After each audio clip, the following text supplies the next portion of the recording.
আর কবির বিন সামাদের সাতক্ষীরার যে এক সিআরইউন গাল দিয়েছে, ওর অবস্থা খারাপ, ওর অবস্থা কেরাসিন। আপনারা দেখবেন ইউটিউবের অবস্থা খুব খারাপ। আপনারা জানেন গতকালকে আপনারা আশ্চর্য হয়ে যাবেন, আমাদের প্রিয় আলোচক কবির বিন সামাদ ভাই অত্যন্ত সম্মানজনক ভাবে আমাদের 7 নম্বর ইউনিয়নের চেয়ারম্যান আব্দুর রব সাহেবকে হাতে চুমা দিয়ে তাকে মঞ্চে স্বাগত জানিয়ে মঞ্চে বসিয়েছেন। কিন্তু তারপরেও আমার কথা হলো, উনি যদি প্রশ্ন করে জানারই ইচ্ছা থাকবে তাহলে উনি চুপ করে থাকবে। আসলে আমরা ইসলামের ইতিহাস জানি, হাদিস জানি, বিগত দিনে কাফের বেঈমানেরা রাসূলকে অগ্রাহ্য অযৌক্তিক রাসূলকে বিতর্কিত করার চেষ্টা করতেন। আমরা বিশ্বাস করি চেয়ারম্যান আব্দুর রব সাহেব একদম পরিকল্পিতভাবে প্রশ্ন করে বিভ্রান্ত করার জন্য পরিকল্পিতভাবে অপমান প্রদর্শন করেছে। কুরবানির দিন আকিকা হবে কি, যার উপর কুরবানি ওয়াজিব হয়নি সে যদি আকিকা মনে করে কুরবানির দিনে দেয় তাহলে হবে, অসুবিধা নেই। যার উপর কুরবানি কি হয়নি, ওয়াজিব হয়নি, সে যদি কুরবানির দিন আকিকা দেয়, কুরবানি মনে করে না আকিকা মনে করে দেয়। আকিকা আর কুরবানির খালি নিয়ত ভিন্ন, নিয়ম এক, খালি কি ভিন্ন, নিয়ত ভিন্ন, নিয়ত, কিন্তু নিয়ম কিন্তু একই, 3 ভাগ করায় একই নিয়ম। আর খাসি দিবেন না কি দিবেন, পাঁঠা দিবেন, খাসি কুরবানি দিলে হবে, খাসি তো দেওয়া লাগবে, পাঁঠা দিবেন, পাঁঠা কিসের খুঁত, এত খুঁত। এক লোক আমার করছে, হুজুর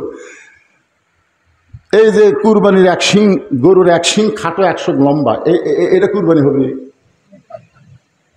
আমি বললাম ভাইজান এখন কটা বাজে? তবে হুজুর এখন 5:30 বাজতেছে। আচ্ছা এই যে আসরের নামাজ যে হলো গেল, এই নামাজ পড়ছে? ঠিক আছে হুজুর আমি তো নামাজ পড়িনি, তো নামাজ না পড়ে কুরবানি হবে কিনা ফতুয়া চাচ্ছে, তুই যেটা দিব সেটাই হবে। কারণ ইন্না সলাতি ও নুসুকি, আগে খাড়া হয় কেবা কি রে,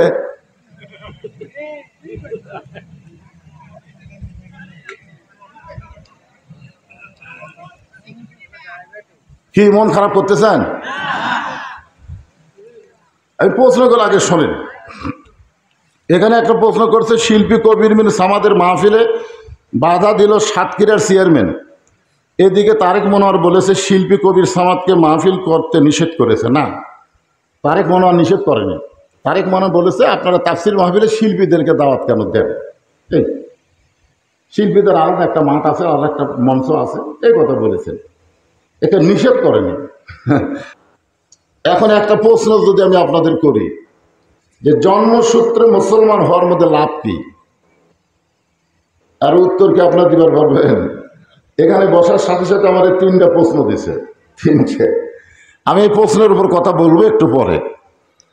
তো এই যে প্রশ্নটা আমি করলাম যে জন্মসূত্রে মুসলমানের ঘরে জন্ম নেওয়াতে আমাদের লাভ কি, কারণ আল্লাহ কোরআনে বলেছেন লা তামুতুন্না, তোমরা মৃত্যুবরণ করো না, ইল্লা ওয়া আনতুম মুসলিমুন, যতক্ষণ মুসলমান না হবে ততক্ষণ তোমরা মৃত্যুবরণ করো না। আপনার বলেন তো অন্য ধর্মে জন্ম নিয়ে মুসলমান হয়ে মরা সহজ না কঠিন? খুবই কঠিন।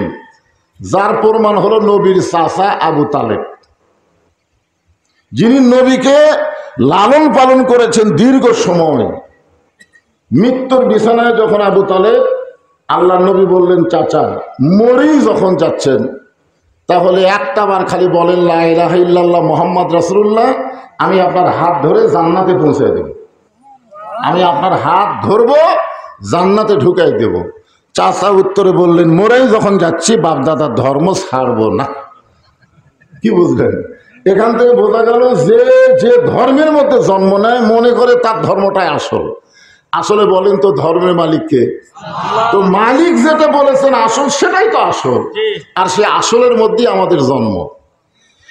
মুসলমান হয়ে জন্ম নেওয়ার মধ্যে আমাদের লাভটা কি, ছোট্ট একটা দৃষ্টান্ত দিয়ে আমি আপনাদের সামনে যে আয়াতে কারিমা তেলাওয়াত করেছি তার উপর আলোচনা করব। আল্লাহর ওলির দরবার, আল্লাহর ওলির দরবার। আমাদের বাংলাদেশে আল্লাহর ওলির দরবার কমে গেছে, ভণ্ডকের দরবার বেড়ে গেছে। জোরে খান কথা ঠিক কিনা?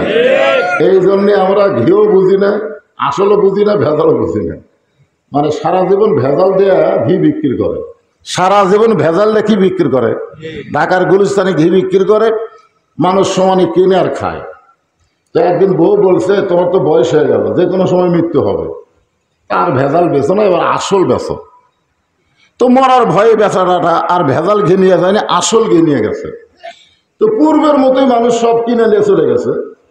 কিনে নিয়ে যেতে বাড়িতে খাওয়ার পরে কারো পেট ভুটভুট করতেছে, কারো পেট ডাক দিচ্ছে, কারো পেট খারাপ হয়ে গেছে। তখন চিন্তা করে, কে রে, এই লোকটা এতদিন আসল ঘি বিক্রি করলো, আর গতকাল যেটা বেচলো এত ভেজাল। ওর মধ্যে কোনোই ভয় নাই, কারণ আগে বেচছে ভেজাল আর গতকাল বেচছে আসল। ভয় আছে? কিন্তু পরের দিন সব লাঠি খাটা জুতা দিয়ে আইছে, এসে বলতেছে, এই পাগলা, এতদিন তুই আমাদের আসল ঘি খাওয়ালি, গতকাল নকল ঘি খাওয়ালি কেন?